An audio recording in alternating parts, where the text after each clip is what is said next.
Assalamualaikum warahmatullahi wabarakatuh. Sahabat rahimakumullah, pada saat peperangan demi peperangan antara kaum muslimin melawan orang-orang yang menentang Allah, itu dalam catatan sejarah Rasulullah Shallallahu Alaihi Wasallam sekitar 27 kali menemani para sahabat. Ada 5 perang besar dan bersejarah yang terjadi di bulan Ramadan. Bulan Ramadan, yaitu kaum muslimin diperintah untuk berpuasa, tetapi berpuasa bukan identik dengan bermalas-malasan. Jihad yang terbesar, yaitu ketika bulan Ramadan, di samping menahan lapar, haus, hawa nafsu dan sebagainya, tetapi dia berjihad untuk melawan orang-orang yang semakin sombong, semakin zalim, semakin menampakkan kemungkarannya. Yang pertama yang sangat luar biasa adalah perang Badar. Sahabatku rahimakumullah, perang Badar Al-Kubra terjadi pada bulan Ramadan tahun kedua sesudah hijrah. Umat Islam berhasil memenangi perang ini. Dalam sejarah inilah kemenangan agung pertama pejuang-pejuang Islam menentang kemusyrikan dan kebatilan. Kisah perang Badar ini adalah peristiwa yang paling terkenal dan sangat banyak mendapat hikmah, ibrah, pelajaran. Dan saat itu Rasulullah memimpin langsung aksi peperangan yang awalnya ini tanpa persiapan yang matang. Karena Rasulullah dalam suatu keterangan, dia itu hanya bersama sekitar 313 orang. Ya. Kaum muslimin saat itu hanya 8 pedang yang disiapkan, 6 baju perang, 70 ekor unta, dan 2 ekor kuda. Sementara orang-orang Quraisy memiliki 1000 orang, 600 persenjataan lengkap, 700 unta, dan 300 kuda. Namun semangat jihad yang membara di bulan Ramadan membuat pasukan Islam berhasil sampai menewaskan 3 pimpinan perang yang sangat luar biasa dari kaum Quraisy. Siapa mereka? Utbah, Saibah, dan Walid bin Utbah. Bahkan sahabatku rahimakumullah, diterangkan dalam perang Badar, orang-orang besar seperti Abu Jahal pun tewas mengenaskan.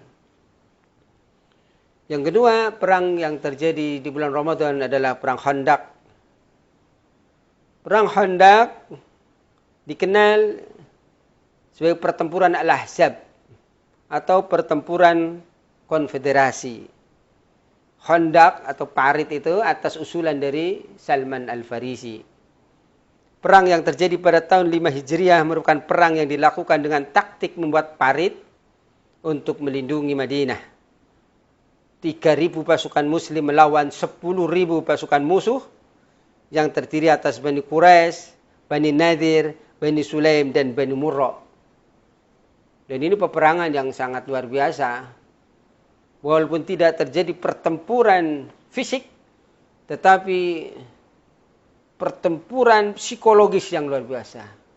Kaum muslimin terjepit dari dalam orang-orang Yahudi yang berkhianat, Bani Nadir itu.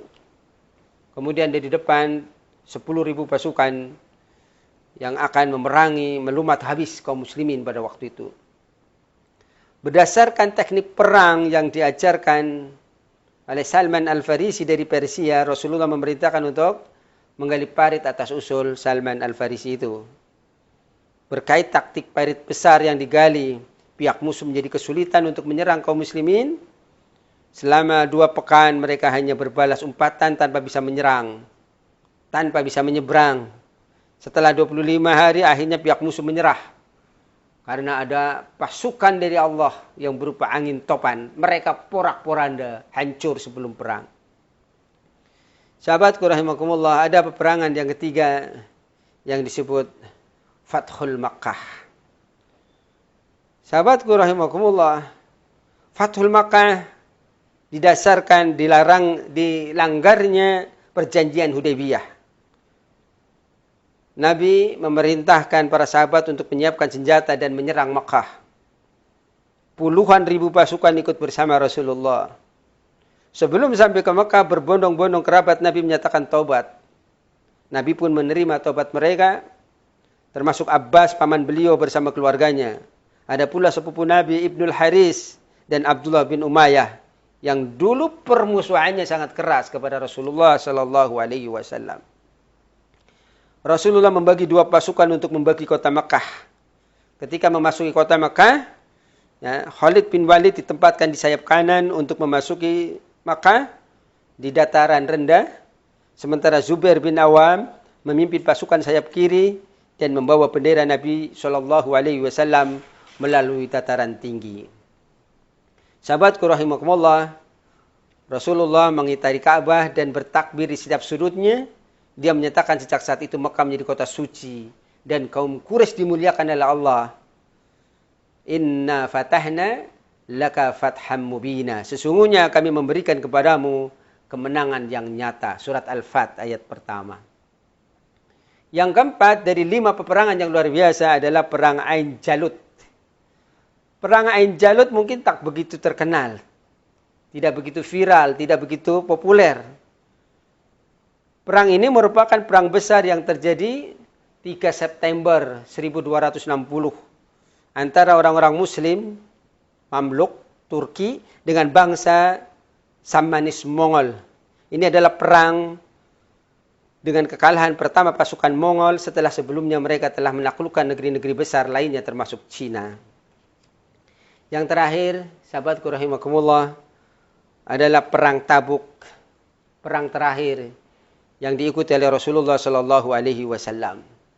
Perang Tabuk sebenarnya dimulai pada bulan Rajab ke-9 Hijriah. Namun pada 26 Ramadan Rasulullah baru kembali dari peperangan tersebut setelah memperoleh kemenangan yang luar biasa. Sejarah perang Tabuk pun menjadi peperangan sejarah yang sangat luar biasa dan Rasulullah memimpin langsung perang antara tentara Muslim dan pasukan Bizantium atau Romawi Timur tersebut. Yang dulu pernah saya sampaikan bahwa ketika perang Khandaq ada batu besar yang tidak ada yang bisa memecahkannya. Kemudian Salman meminta kepada Rasulullah untuk memecahkannya dan 3 kali muncullah dari batu itu sinar yang luar biasa sebagai pertanda maka Islam akan berkembang termasuk sampai dalam perang Tabuk. Nah, ketika tentara Muslim dan pasukan Bizantium atau Romawi Timur tersebut. Nah, berdasarkan sirah Nabi ada banyak penyebab yang menyebabkan terjadinya perang Tabuk. Salah satunya adalah munculnya ancaman dari Uqaidir bin Abdul Malik, seorang Nasrani yang juga pemimpin dari daerah Dumah. Uqaidir mengancam akan memberontak dengan bantuan dari pasukan Romawi. Namun oleh Nabi, oleh Rasulullah Sallallahu Alaihi Wasallam, ancaman ini mampu dibendung dan dipadamkan. Waktu itu Khalid bin Walid menjadi panglima dalam perang ini. Uqaidir akhirnya kalah dan ditawan. Sahabatku rahimakumullah, itulah peperangan demi peperangan yang dilakukan oleh Rasulullah bersama sahabat sehingga kekuatan kaum muslimin ini sudah ada dasarnya. Jihad yang paling utama adalah ketika hak-hak asasi kaum muslimin, hak-hak ibadah kaum muslimin terusik. Asalnya kaum muslimin tidak akan memerangi, tetapi ketika diperangi tidak boleh diam. Ketika ada kemungkaran kemudian kita diam, maka itulah selemah-lemahnya iman. Wallahu a'lam bishawab. Subhanaka Allahumma wa bihamdika asyhadu an la ilaha illa anta astaghfiruka wa atubu ilaik. Wa lafu minkum. Assalamualaikum warahmatullahi wabarakatuh.